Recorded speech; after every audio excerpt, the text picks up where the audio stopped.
Well, here now is Dr. Catherine Birndorf, a reproductive psychiatrist, co-founder and medical director at the Motherhood Center of New York. Doctor, we so appreciate your time. This is an absolutely horrific and tragic case. Postpartum psychosis is, of course, taking center stage in this case. Clancy's loved ones, they're saying they didn't know this was as bad as it was. Is that common in cases of this that you studied? Absolutely.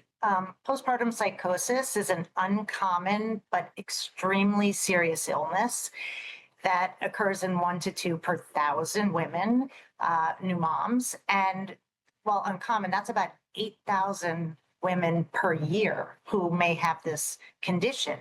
And because it waxes and wanes in terms of being grounded in reality and having these thoughts, like has been described, these command auditory hallucinations to act in a way that is completely not in character with the person, it is potentially lethal. So it's tricky. It's a tricky diagnosis. There aren't a lot of specialists who really know how to assess for it and diagnose it. So it's not entirely surprising that it could be missed. Wow.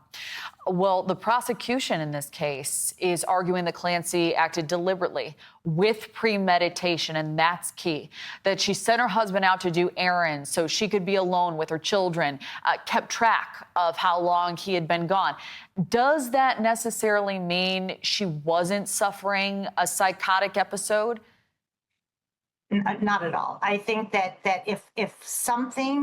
if you believe something to be true with full, 100%, and you are listening to a voice telling you to do X, Y, and Z, you're going to do it. And that is a result of an illness. Again, I can't weigh in on the legal piece of this in terms of premeditation, but what is described in terms of what she seems to have done is entirely consistent with postpartum psychosis. Wow. Doctor, I'd like to get back to some of the research you've done, too. You have found a whopping 80% of perinatal mood disorders go undiagnosed. Why do you believe that is the case? I think there are not enough of us experts out there, fewer than probably 500 in the country, for mental health issues that can affect 800,000 women, new moms, a year. So there's lack of training and specialization, and their lack of treatment centers, which is why we started the Motherhood Center, right? It's a mother-baby unit where we have a day program, a day hospital, where we can treat women who don't need to be in the hospital. They're safe enough to be outside of the hospital, but they require, being with their babies and having a high level of intensive care. And we need more of these kinds of places, more access to them. Insurance companies need to be paying for this. There's so much that needs to happen in the system to really create the landscape for women and new moms to be treated appropriately.